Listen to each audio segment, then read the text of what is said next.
ইতিহাস। প্রথম বিশ্বযুদ্ধে তুর্কি অটোমান সাম্রাজ্যের পতনের পর প্যালেস্টাইন বা ফিলিস্তিন সহ বেশিরভাগ আরব এলাকা চলে যায় ইংল্যান্ড ফ্রান্সের ম্যান্ডেটে।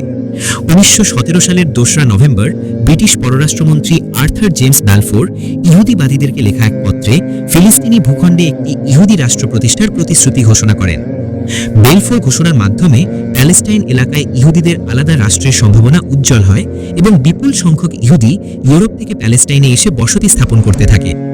1905 থেকে 1914 সাল পর্যন্ত ফিলিস্তিনে ইহুদিদের সংখ্যা ছিল মাত্র কয়েক হাজার, কিন্তু 1914 সাল থেকে প্রথম বিশ্বযুদ্ধ শুরু হওয়ার পর থেকে 1918 সাল পর্যন্ত ব্রিটিশদের সহযোগিতায় ফিলিস্তিনে ইহুদিদের সংখ্যা 20,000-এ উন্নীত হয়।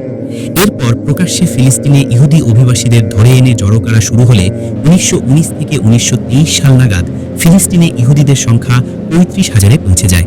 1931 সালে ইহুদিদের এই সংখ্যা প্রায় 5 গুণ বৃদ্ধি পেয়ে 1,80,000-এ পৌঁছায়।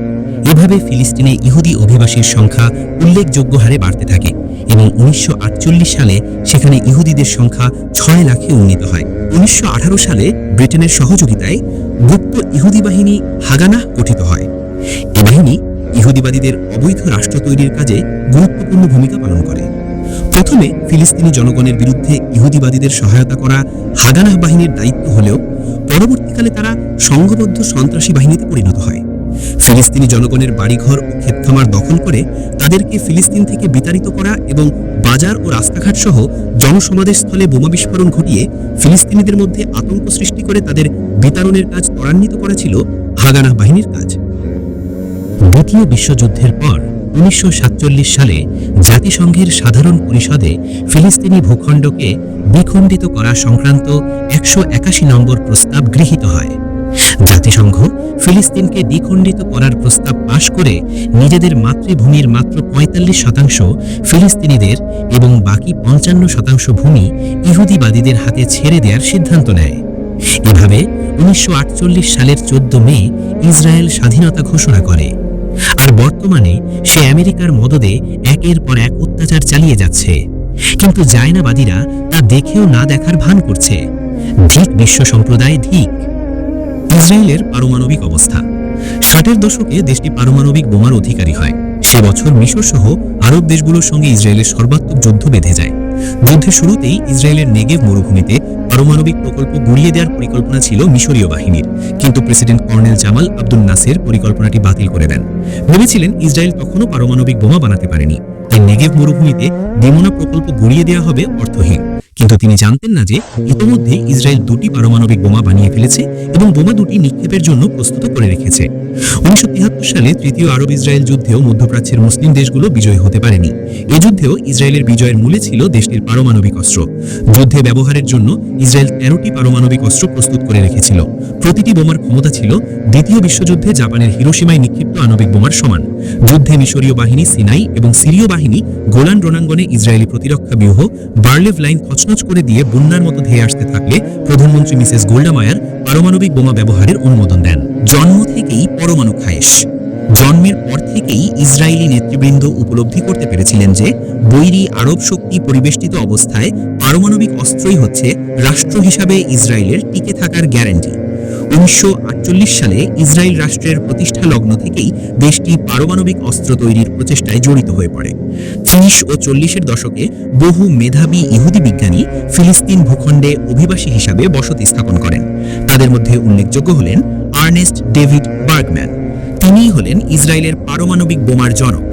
ইসরায়েলের প্রথম প্রধানমন্ত্রী ডেভিড বেন গুরিয়নের ঘনিষ্ঠ সহযোগী ও উপদেষ্টা বার্গম্যান পরামর্শ দেন যে পারমাণবিক জ্বালানি হতে পারে ইসরায়েলের অপ্রতুল প্রাকৃতিক সম্পদ এবং দুর্বল সামরিক শক্তির একটি বিকল্প। পারমাণবিক বোমা তৈরি করা ছিল এ পরিকল্পনার অংশ। 1948 সালের গোড়ার দিকে ইসরায়েলি প্রতিরক্ষা মন্ত্রণালয়ের নির্দেশে ইহুদি বিজ্ঞানীরা ইউরেনিয়াম মজুদের জন্য নেগেভ মরুভূমি খুঁজে বের করেন। 1950 সাল নাগাদ তারা বীরশেবার কাছে ও সিডনের নিম্নমানের ইউরেনিয়াম মজুদ খুঁজে পান। 1949 সাল নাগাদ বিজ্ঞান বিষয়ক ওয়াইজম্যান ইনস্টিটিউট সক্রিয়ভাবে পারমাণবিক গবেষণাকে সমর্থন করে। ইসরায়েল সরকারের ব্যয়ে পারমাণবিক প্রকৌশল ও পদার্থবিজ্ঞান অধ্যয়নের জন্য প্রতিশ্রুতিশীল ইসরায়েলি ছাত্ররা বিদেশে গমন করে। 1952 সালে ইসরায়েল গোপনে আণবিক শক্তি কমিশন প্রতিষ্ঠা করে। আণবিক শক্তি কমিশন প্রতিষ্ঠার মধ্য দিয়েই ইসরায়েলের পারমাণবিক কর্মসূচির ভিত্তিপ্রস্তর স্থাপিত হয়। অন্য দেশের অবদান। ফ্রান্সের অবদান। 1949 সালে ফরাসি আণবিক শক্তি কমিশনের সদস্য ও বার্গম্যানের বন্ধু পরমাণু বিজ্ঞানী ফ্রান্সিস পেরিন ওয়াইজম্যান ইনস্টিটিউট পরিদর্শন করেন। তিনি ফ্রান্সের ছাচলেতে একটি নয়া পারমাণবিক গবেষণা স্থাপনায় ইসরায়েলি বিজ্ঞানীদের যোগদানে আমন্ত্রণ জানান। পরবর্তীকালে দুটি দেশে একটি যৌথ গবেষণা সংস্থা স্থাপন করা হয়। 1986 সালে পেরিন প্রকাশ্যে স্বীকার করেন যে দ্বিতীয় বিশ্বযুদ্ধকালে যুক্তরাষ্ট্রের ম্যানহাটন ও কানাডায় কর্মরত ফরাসি বিজ্ঞানীদের বলা হয়েছিল, গোপনীয়তা রক্ষা করতে পারলে তারা ফ্রান্সে তাদের জ্ঞান ব্যবহার করতে পারবেন। একই যুক্তিতে ফরাসি বিজ্ঞানী পেরিন ইসরায়েলের কাছে পারমাণবিক উপাত্ত পাচার করেছিলেন। যুক্তরাষ্ট্রের লস অ্যালামোস ন্যাশনাল গবেষণাগারে একজন ইসরায়েলি বিজ্ঞানী কাজ করতেন এবং তিনি প্রত্যক্ষভাবে স্বদেশে পারমাণবিক জ্ঞান পাচার করেন। দ্বিতীয় বিশ্বযুদ্ধের পর ফ্রান্সের পারমাণবিক গবেষণা সামর্থ্য সীমিত হয়ে পড়ে। 50-এর দশকের গোড়ার দিকে ফ্রান্স ও ইসরায়েল পারমাণবিক ক্ষেত্রে একে অপরকে ঘনিষ্ঠভাবে সহযোগিতা করেছে। ইসরায়েলি বিজ্ঞানীরা ফ্রান্সের মার্কুইলোতে জি প্লুটোনিয়াম উৎপাদন রিঅ্যাক্টর ও UP-1 পুনঃপ্রক্রিয়াকরণ প্রকল্প নির্মাণে সহায়তা করেছিলেন। হেভি ওয়াটার উৎপাদন ও লো গ্রেড ইউরেনিয়াম সমৃদ্ধকরণ সংক্রান্ত দুটি ইসরায়েলি প্যাটেন্ট থেকে ফ্রান্স লাভবান হয়েছিল। 50 ও 60-এর দশকের গোড়ার দিকে ফ্রান্স ও ইসরায়েলের মধ্যে বহু ক্ষেত্রে ঘনিষ্ঠ সম্পর্ক বিদ্যমান ছিল।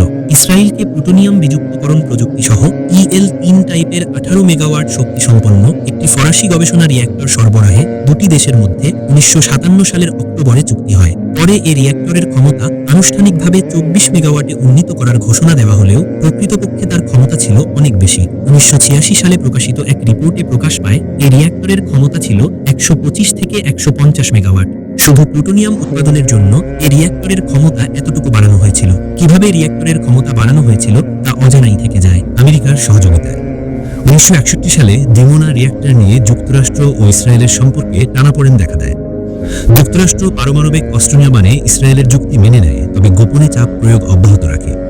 সুপরিচিত মার্কিন পদার্থবিজ্ঞানী ইউজেন ওয়াগনার ও আই রাভিকে নামমাত্র পরিদর্শনের অনুমতি দিলেও প্রধানমন্ত্রী বেন গুরিয়ন নিয়মিত আন্তর্জাতিক পরিদর্শনের অনুমতি দানে অব্যাহতভাবে অস্বীকৃতি জানাতে থাকেন। যুক্তরাষ্ট্র ইসরায়েলের কাছ থেকে এই স্বীকৃতি আদায় করে যে সে শান্তিপূর্ণ উদ্দেশ্যে তার পারমাণবিক কর্মসূচি ব্যবহার করবে এবং বছরে দুবার মার্কিন পরিদর্শকদের পরিদর্শনের অনুমতি দেবে। 1962 সালে এ পরিদর্শন শুরু হয় এবং 1969 সাল পর্যন্ত তা অব্যাহত থাকে।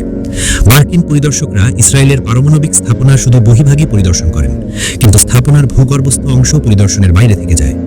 ভূগর্ভের উপরিভাগে ভুয়া কন্ট্রোল রুম ছিল, কিন্তু ভূগর্ভে প্রবেশ করার পথগুলো পরিদর্শনকালে গোপন রাখা হতো। সিঁড়িগুলো ইটের আস্তরণ দিয়ে ঢেকে রাখা হতো। ইসরায়েলি পারমাণবিক স্থাপনায় পরিদর্শনের তথ্য গোপন রাখা হতো। সুয়েজ সংকটের সময়ে 1956 সালের অক্টোবরে মিশরের বিরুদ্ধে সুয়েজ খাল সিনাই অপারেশনের পরিকল্পনা ও বাস্তবায়নে ফ্রান্স ও ইসরায়েল একে অপরকে সহযোগিতা করেছে। ব্রিটেনও এই অপারেশনের সঙ্গে জড়িত ছিল। সুয়েজ সংকটই হচ্ছে ইসরায়েলের পারমাণবিক বোমা তৈরির ভ্রূণ। 1955 সালে চেকোস্লোভাকিয়ার সঙ্গে মিশর অস্ত্র চুক্তি সম্পাদন করায় ইসরায়েল উদ্বিগ্ন হয়ে ওঠে। এই চুক্তির ফলে মিশর সোভিয়েত ব্লকের তৈরি সমরাস্ত্রে 3 গুণ শক্তিশালী হয়ে যায়। প্রেসিডেন্ট নাসের 1953 সালে তিরান প্রণালী বন্ধের নির্দেশ দেওয়ার পর ইসরায়েলের প্রধানমন্ত্রী বেন গুরিয়ন রাসায়নিক ও পারমাণবিক সহ অন্যান্য অপ্রচলিত অস্ত্র তৈরির নির্দেশ দেন। 1956 সালের সেপ্টেম্বরে তারা একটি পুনঃপ্রক্রিয়াকরণ রিঅ্যাক্টর স্থাপনে প্রাথমিক সমঝোতায় পৌঁছেন। দুটি দেশ প্যারিসের বাইরে একটি গোপন বৈঠকে চূড়ান্ত চুক্তি স্বাক্ষর করে। এই বৈঠকেই সুয়েজ খাল অপারেশনের পরিকল্পনা চূড়ান্ত করা হয়। 1956 সালের 29 অক্টোবর সুয়েজ খাল অপারেশন শুরু হয়। অপারেশন ফ্রান্স ও ব্রিটেনের জন্য পুরোপুরি বিপর্যয়ের হলেও ইসরায়েলের জন্য ছিল একটি সামরিক বিজয়। 4 নভেম্বরের মধ্যে ইসরায়েল গোটা সিনাই উপদ্বীপ দখল করে নেয়।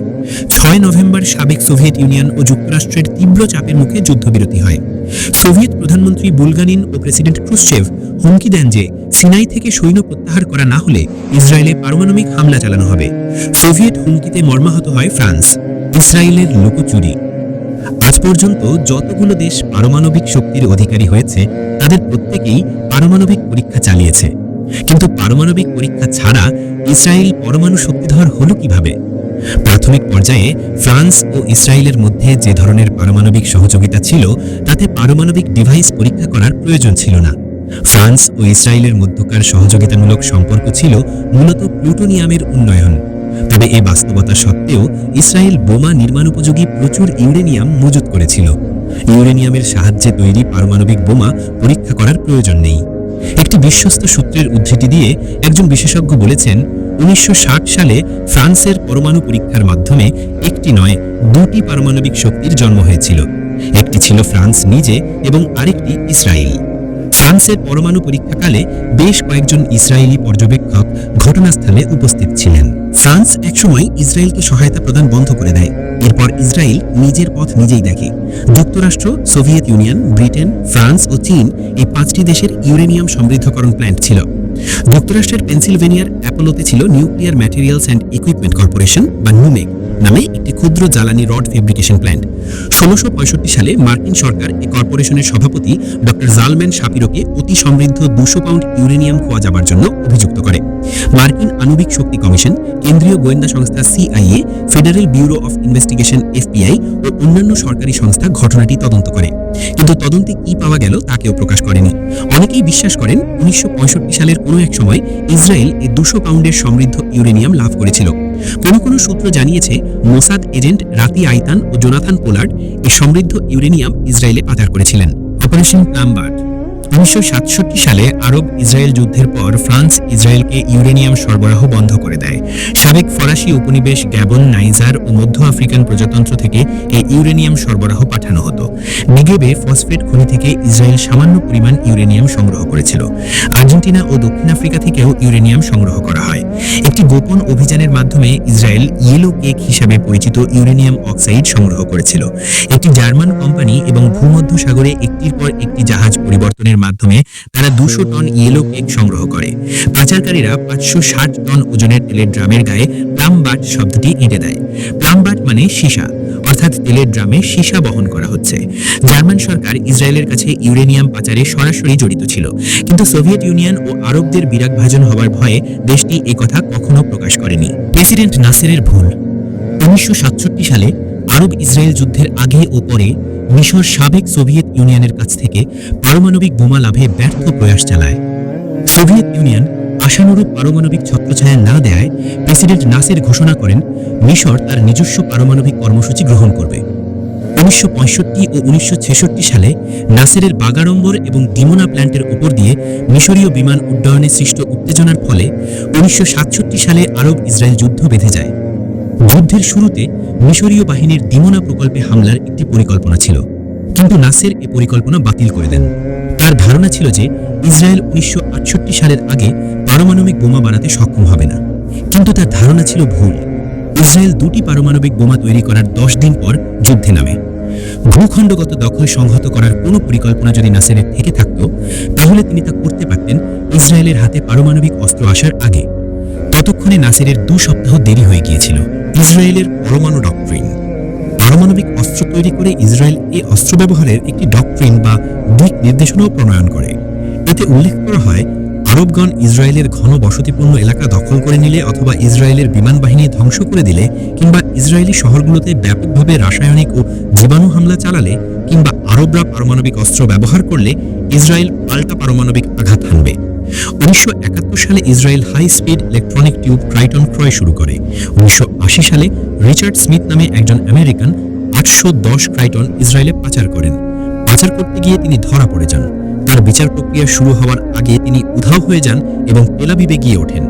ইসরায়েল এই ঘটনার জন্য ক্ষমা চায় এবং জানায় চিকিৎসা গবেষণায় এই ট্রাইটন ব্যবহার করা হবে। ইসরায়েল 469 ট্রাইটন ফেরত দেয়, কিন্তু বাদবাকি ট্রাইটন অপ্রচলিত অস্ত্র পরীক্ষায় ব্যবহার করা হয়। 1972 সালে যুক্তরাষ্ট্র থেকে জেরিকো 2 ক্ষেপণাস্ত্রের উপাদানও চুরি করা হয়। ইসরায়েলের জেরিকো ক্ষেপণাস্ত্র নির্মাণ হচ্ছে তার পারমাণবিক সামর্থ্যের প্রমাণ, কারণ জেরিকো ক্ষেপণাস্ত্র থেকে প্রচলিত যুদ্ধাস্ত্র নিক্ষেপ করা সম্ভব নয়। পরমাণু বোমা নিক্ষেপের সিদ্ধান্ত। 1973 সালে 6 অক্টোবর মিশর ও সিরিয়া একযোগে ইসরায়েলে হামলা চালায়। এই আকস্মিক হামলার মুখে ইসরায়েলের নিয়মিত সৈন্যরাই ছিল শুধু ডিউটিতে। রিজার্ভ সৈন্যরা না থাকায় ইসরায়েলের প্রতিরক্ষা লাইন ভেঙে পড়ে। 7 অক্টোবর সকাল নাগাদ গোলান মালভূমিতে ইসরায়েলের কোনো কার্যকর প্রতিরোধ ছিল না। সিরীয় সৈন্যরা গোলান উপত্যকার প্রান্ত সীমায় পৌঁছে যায়।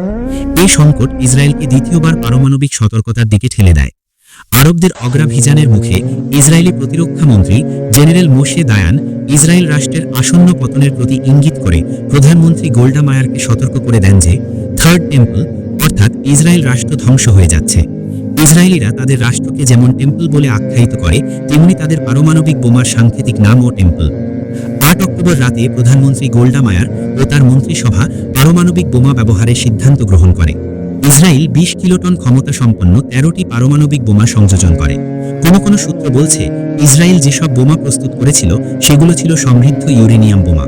সিরীয় ও মিশরীয় লক্ষ্যবস্তুতে আঘাত হানার জন্য ফ্যান্টাম বোমারু বিমানে পারমাণবিক বোমা তোলা হয় এবং জেরিকো ক্ষেপণাস্ত্র পারমাণবিক অস্ত্রে সজ্জিত করা হয়। 9 অক্টোবর সকালে মার্কিন পররাষ্ট্রমন্ত্রী হেনরি কিসিঞ্জারকে ইসরায়েলের পারমাণবিক হামলা চালানোর সিদ্ধান্ত সম্পর্কে অবহিত করা হয়। যুক্তরাষ্ট্র বিমানযোগে দ্রুত ইসরায়েলের সামরিক সহায়তা প্রেরণের সিদ্ধান্ত নেয়। একই দিন ইসরায়েলি বিমানগুলো সামরিক সহায়তা নিয়ে ওয়াশিংটন থেকে যাত্রা করে। 9 অক্টোবর ইসরায়েলের রিজার্ভ সৈন্যরা অগ্রবর্তী অবস্থানে ছুটে গেলে যুদ্ধের মোড় ঘুরে যায়। 11 অক্টোবর গোলানে ইসরায়েলের পাল্টা হামলায় সিরিয়া অগ্রযাত্রা থেমে যায়। 15 ও 16 অক্টোবর ইসরায়েলি সৈন্যরা সুয়েজ খাল অতিক্রম করে সিনাইয়ে প্রবেশ করে এবং মিশরের থার্ড আর্মিকে ঘেরাও করে ফেলে। এ সময় পশ্চাৎভাগ অরক্ষিত হয়ে পড়ায় ইসরায়েলি সৈন্যরা সুয়েজ খালের পূর্ব তীরে নিশ্চিহ্ন হয়ে যাওয়ার মুখোমুখি হয়। 14 অক্টোবর প্রথম মার্কিন বিমান সাহায্য নিয়ে এসে হাজির হয়। আমেরিকার তৈরি ট্যাঙ্ক বিধ্বংসী TOW ক্ষেপণাস্ত্র ব্যবহারের প্রশিক্ষণ গ্রহণে ইসরায়েলি কমান্ডোরা যুক্তরাষ্ট্রের জর্জিয়ার ফোর্ট বেনিংয়ে ছুটে যায়। গোলানে চূড়ান্ত লড়াইয়ের জন্য এসব ক্ষেপণাস্ত্র নিয়ে তারা মার্কিন C-130 হারকিউলিস বিমানে ফিরে আসে। মার্কিন কমান্ডাররা তদানীন্তন পশ্চিম জার্মানির ঘাঁটিতে মজুদ ক্ষেপণাস্ত্র ভান্ডার নিঃশেষ করে ইসরায়েলে পাঠান। মার্কিন সামরিক সহায়তা প্রদানের ব্যাখ্যা দিতে গিয়ে তদানীন্তন মার্কিন পররাষ্ট্রমন্ত্রী কিসিঞ্জার মিশরীয় প্রেসিডেন্ট আনোয়ার সাদাতকে বলেছিলেন ইসরায়েল পারমাণবিক হামলা শুরু করার দ্বারপ্রান্তে পৌঁছে গিয়েছিল, তাই তাকে পারমাণবিক হামলা থেকে বিরত রাখার জন্য প্রচলিত সামরিক সহায়তা দেয়া হয়। সোভিয়েত হুমকি। আরব ইসরায়েল যুদ্ধে সোভিয়েত ইউনিয়নের ভূমিকা ছিল খুবই অস্পষ্ট। 18 অথবা 23 অক্টোবর একটি সোভিয়েত যুদ্ধজাহাজ মিশরের আলেকজান্দ্রিয়া বন্দরে এসে নোঙর ফেলে। নভেম্বরের শেষ নাগাদ জাহাজটি এ বন্দরে অবস্থান করে, কিন্তু কোনো সমরাস্ত্র খালাস করা হয়নি। সন্দেহ নেই আরবদের প্রতি সোভিয়েত ইউনিয়নের প্রতিশ্রুতি রক্ষার স্বার্থে এবং ইসরায়েলের পারমাণবিক অস্ত্র ব্যবহারের হুমকিকে নিষ্ক্রিয় করে দেওয়ার জন্যই এ জাহাজ এসেছিল। 24 অক্টোবর সোভিয়েত কমিউনিস্ট পার্টির সাধারণ সম্পাদক লিওনিদ ব্রেজনেভ সুয়েজ খালের পূর্ব তীরে বিচ্ছিন্ন মিশরীয় সৈন্যদের শক্তি বৃদ্ধির জন্য সোভিয়েত ছত্রি সেনা পাঠানোর হুমকি দেন এবং 7টি সোভিয়েত ছত্রি ডিভিশনকে সতর্কতাবস্থায় থাকার নির্দেশ দেন। পরে প্রমাণ পাওয়া গেছে সোভিয়েত ইউনিয়ন পারমাণবিক ক্ষেপণাস্ত্র সজ্জিত সাবমেরিনও পাঠিয়েছিল। মিশরে সোভিয়েত পারমাণবিক উপস্থিতির জবাবে পরের দিন প্রেসিডেন্ট নিক্সন বিশ্বব্যাপী মার্কিন স্থাপনায় পারমাণবিক সতর্কতা ঘোষণা করেন। একই সঙ্গে ইসরায়েলে তৃতীয়বারের মতো পারমাণবিক সতর্কতা ঘোষণা করা হয়। ইসরায়েলি প্রধানমন্ত্রী গোল্ডা মায়ার যুদ্ধবিরতিতে রাজি হলে এই ইসরায়েলের পরমাণু পরীক্ষা। একটি প্রশ্ন জাগা খুবই স্বাভাবিক যে ইসরায়েল পারমাণবিক অস্ত্র তৈরি করে থাকলে বিস্ফোরণ ঘটালো না কেন? কয়েকভাবে এই প্রশ্নের জবাব দেয়া যায়। প্রথমত, পুরনো পদ্ধতিতে সংযোজিত পারমাণবিক বোমা পরীক্ষা করার প্রয়োজন হয় না। গবেষকগণ পরমাণু অস্ত্রের উপকরণগুলো আলাদাভাবে পরীক্ষা করতে পারেন এবং ব্যাপকভাবে কম্পিউটারেও এ পরীক্ষা করা যায়। 1960 সালে ফ্রান্স যে পরমাণু বিস্ফোরণ ঘটিয়েছিল, ইসরায়েল তা থেকে পর্যাপ্ত তথ্য পেয়েছিল। তাছাড়া 50 ও 60 দশকে যুক্তরাষ্ট্র যেসব পরমাণু পরীক্ষা চালিয়েছিল সেগুলো থেকেও ইসরায়েলের তথ্য পাওয়ার সুযোগ ছিল অবারিত। শুধু তাই নয়, ভূগর্ভে পারমাণবিক পরীক্ষা চালালেও তা শনাক্ত করা কঠিন। সাবেক পশ্চিম জার্মানির আর্মি ম্যাগাজিন ওয়ার টেকনিক 1976 সালে এক রিপোর্টে জানিয়েছিল 1963 সালে নেগেভে ইসরায়েল পরমাণু পরীক্ষা চালায়। অন্যান্য সূত্র জানায় 1966 সালে নেগেভের আল নকিবে ইসরায়েল পরমাণু পরীক্ষা চালিয়েছে। মার্কিন উপগ্রহে 1979 সালের 22 সেপ্টেম্বর ভারত মহাসাগরে একটি উজ্জ্বল আভা ধরা পড়ে। ব্যাপকভাবে ধারণা করা হয় এই আভা ছিল দক্ষিণ আফ্রিকা ও ইসরায়েলের যৌথ পারমাণবিক বিস্ফোরণের দৃশ্য। মার্কিন উপগ্রহে যে দৃশ্যটি ধরা পড়ে তা ছিল তৃতীয় পরমাণু বিস্ফোরণের, তবে প্রথম দুটি বিস্ফোরণের দৃশ্য ধরা পড়েনি, কারণ তখন আকাশ ছিল মেঘাচ্ছন্ন। দুর্ঘটনাক্রমে তৃতীয় বিস্ফোরণের দৃশ্যটি ধরা পড়ে যায়, কারণ তখন আকাশ ছিল মেঘমুক্ত। 1998 সালের জুনে ইসরায়েলি পার্লামেন্ট নেসেটের একজন সদস্য সে বছরের 28 মে আইলাতের কাছে ভূগর্ভে পরমাণু বিস্ফোরণের জন্য সরকারকে অভিযুক্ত করেন। মিশরও একই ধরনের অভিযোগ করেছিল। ইরাকি পরমাণু স্থাপনায় হামলা। ইসরায়েল শুধু আমেরিকার পরমাণু বোমা তৈরির উপাত্ত সংগ্রহেই আগ্রহী ছিল তা নয়, তারা আমেরিকার গোয়েন্দা তথ্য লাভেও ছিল তৎপর। ইসরায়েলিরা দেখতে পায় তারা সোভিয়েত ইউনিয়নেরও টার্গেট। আমেরিকান বংশোদ্ভূত ইসরায়েলি গোয়েন্দা জোনাথন পোলার্ড মার্কিন উপগ্রহে তোলা সোভিয়েত ইউনিয়নের উপাত্ত সংগ্রহ করেন। এই উপাত্ত পেয়ে ইসরায়েল সোভিয়েত শহরগুলোকে সঠিকভাবে চিহ্নিত করে। এ থেকে এটাই বোঝা যায় সোভিয়েত ইউনিয়নে প্রতিশোধমূলক হামলা চালানোর ইচ্ছাও ইসরায়েল পোষণ করত। ইসরায়েল 1981 সালের 7 জুন ইরাকের ওসিরাকে তামুজ 1 রিয়্যাক্টরে ঝটিকা হামলা চালায়। এই হামলায় ইসরায়েল মার্কিন উপগ্রহে তোলা ছবি ব্যবহার করে। ইরাকের ওসিরাক প্ল্যান্টে হামলায় 8টি F-16 ও 6টি F-15 অংশগ্রহণ করে। 2000 পাউন্ডের 15টি বোমা নিক্ষেপ করা হয়। ষোড়শ বোমাটি লক্ষ্যভ্রষ্ট হয়ে নিকটবর্তী একটি হলে গিয়ে পড়ে। পৃথিবীতে এটাই ছিল কোনো রিয়্যাক্টরের উপর বহিঃশক্তির প্রথম হামলা। ইসরায়েল পরমাণু অস্ত্রের জোরে আরবদের বিরুদ্ধে অন্তত 2টি যুদ্ধে জয়লাভ করেছে। ইরাকের পরমাণু স্থাপনা উড়িয়ে দিয়েছে। তার পরমাণু খায়েশের উপায় ও উপকরণ জুগিয়েছে গণতন্ত্র ও মানবাধিকারের প্রবক্তা আমেরিকা, ফ্রান্স, নরওয়ে, বর্ণবাদী দক্ষিণ আফ্রিকা, জার্মানি প্রভৃতি দেশ, যারা নিজের বেলায় 16 আনা আর পরের বেলায় আহা মানবতা গণতন্ত্র বলে গলা ফাটায়। এসব দেশের সহায়তায় ক্ষুদ্র সন্ত্রাসী দেশ ইসরায়েল পরাক্রমশালী পরমাণু শক্তির অধিকারী। যদি অন্যান্য দেশের পরমাণু অস্ত্র রাখা মানবতা বিরোধী কর্মকাণ্ড হয়, তাহলে America, France, Russia, Germany, Bharat, Pakistan পরমাণু অস্ত্র মজুত রাখে কোন যুক্তিতে বা কোন মানবতার উপকারে?